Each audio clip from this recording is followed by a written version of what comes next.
관치 혹은 행정의 일방적인 의사결정에 의한 경영은 더 이상 유효하지 않다는 것이 다양한 곳에서 입증되고 있습니다. 특히 다양한 개성과 창의력을 바탕으로 한 예술이라는 특별한 영역은 더더욱 관의 일방적인 경영 방식만으론 발전할 수 없습니다. 그렇기에 중앙정부는 물론 각 지자체에서도 민과 관의 새로운 결합 모델을 통해 문화예술을 발전시키려는 노력을 하고 있습니다. 그중 가장 돋보이는 모델로 등장한 것이 있습니다. 바로 서울 성북구의 공유 성북원탁회입니다. 전 세계 지방자치단체 간 상호협력을 통해 민주주의적 지방자치의 목소리를 대변하고 그 가치와 이익을 증진하는 데 목표를 두고 있는 국제기구인 세계지방정부연합. 지난 5월 세계지방정부연합이 수여하는 국제문화상을 성북구가 수상했습니다. 수상 이유는 무엇이었을까요?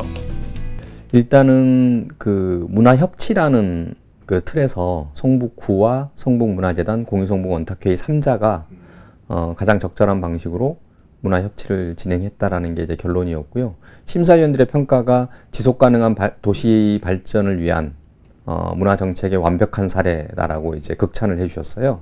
이제 그런 점에서 저희가 이제 전 세계 99개 도시가 지원해서 프랑스 리옹과 서울시 성북구가 공동 수상을 한 거라서 상금도 5만 유로가 있거든요. 물론 이제 2개 공동 수상이라 반으로 나뉘긴 하지만 그런 점에서 굉장히 의미가 있다고 생각하고.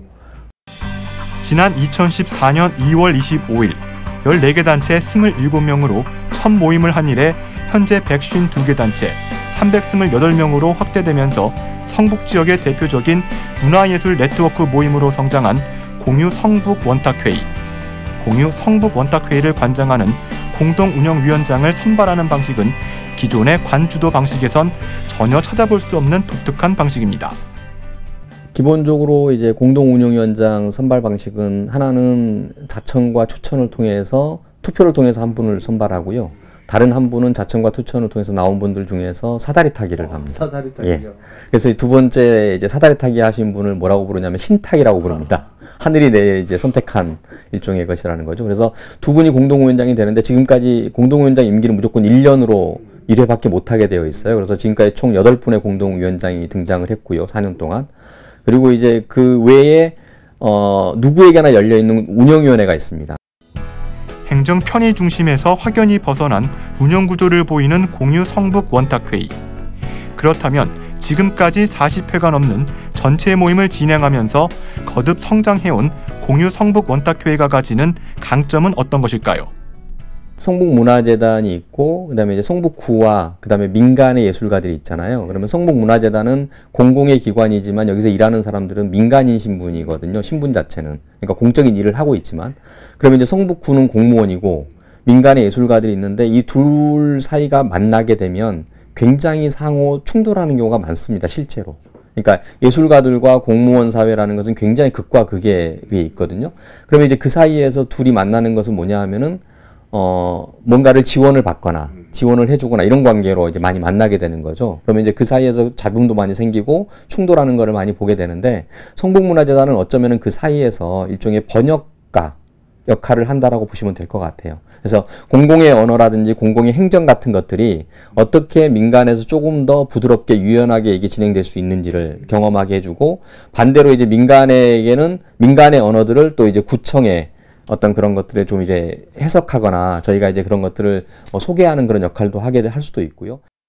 우리가 문화예술에 대한 어떤 지역사회에서의 공동체 안에서 아주 자연스러운 어떤 순환구조 같은 걸 좀 만들 수 있지 않을까. 그래서 뭐 예술가 지역에서 활동을 하고 예술로서 그리고 그게 지역에서는 또 지역사회에 굉장히 문화로 좀 약간 잘 퍼지고 그리고 그게 또 다시 주민들이 또 약간 예술을 향유하거나 이런 권리를 또 잘 향유하게 되고 지역 예술가와 지역 행정기관을 잇는 가교의 역할을 넘어 지역 주민과 지역 예술가를 잇는 통로가 되고 있다는 공유 성북원탁회의. 그렇다면 실제적으로 공유 성북원탁회의가 불러온 성과는 어떤 것이 있을까요? 가장 중요한 것은 제가 봤을 때는 사람이 지역에 남았다라는 거예요. 그러니까 대부분의 지금 많은 지역에서 문화 관련된 문화예술 사업이라든지 도시재생 사업이라든지 뭐 공공미술 프로젝트 이런 게 많이 진행되고 있는데 그 대부분의 사업의 가장 큰 문제점은 뭐냐 하면은 사업이 끝나면 사람들이 다 떠난다라는 겁니다. 근데 성북에서는 그게 아니라 어떻게 하면 이 작가들이 지역에 있는 작가들, 지역에 살고 있거나 그 다음에 활동을 하게 되면 계속해서 이 지역에서 활동할 수 있는 작가들, 이런 사람들을 예술가들을 찾는 것이죠. 그리고 그런 사람들이 어떤 방식으로든 성북에 남게 만드는 그런 과정, 이것들이 계속 이제 작업이 되어 왔던 것 같고 그게 어느 정도 성과를 이뤘다고 보고요. 서울시 시민참여 예산을 민간에서 주민들이 신청하게 돼 있거든요.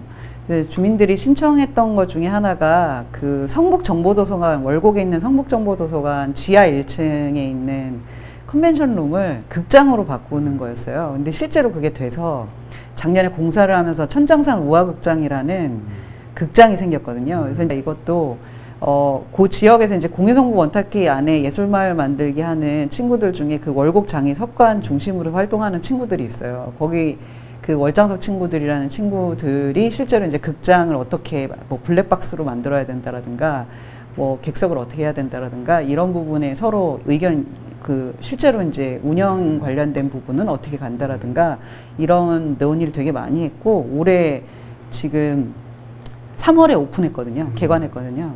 그래서 실제로 성북문화재단하고 저희 공유성북 원탁회하고 MOU를 맺어서 그 공간을 협치로 운영하는 거가 이제 같이 협약을 맺었고 실제 이제 활동을 정말 일주일에 한 번씩 만나서 예술가들이 같이 모여서 공연 어떻게 할지 뭐 인큐베이팅을 할지 아니면 지역에 있는 어떤 주민들이 하는 워크숍이나 뭐 교육 같은 거 대관을 어떻게 할지 뭐 이런 거 논의를 하고 있고 예술가들의 삶을 지역 주민의 삶으로 정착시키는 것은 물론 지역 예술가들이 직접 개입할 수 있는 새로운 지역 문화 모델까지 제시한 공유 성북 원탁회의. 민과 관의 시너지를 동력으로 새로운 지역 문화를 만들어가는 힘이 되고 있습니다. 오직 한없이 가지고 싶은 것은 높은 문화의 힘이다. 문화의 힘은 우리 자신을 행복하게 하고 나아가서 남에게도 큰 행복을 가져다 주기 때문이다. 바로 백범 김구 선생께서 하신 말씀입니다. 사실 백범 선생의 말씀은 여전히 유효하다는 생각이 듭니다. 제대로 된 지역 문화의 힘을 가진 도시는 그 지역 주민을 행복하게 하고 더 나아가서 그 지역을 찾은 이들에게도 행복감을 가져다 주게 될 것입니다. 지역 곳곳의 문화를 살리고 지역 예술가가 충분한 존중을 받고 그리고 지역 주민과 하나 되는 도시, 그런 도시야말로 우리 모두가 바라는 정말 살맛나는 도시는 아닐까요? 지역 문화에 대한 의지와 관심, 그리고 꼭 필요한 곳에 대한 실질적인 지원이 그 어느 때보다 필요한 시점입니다.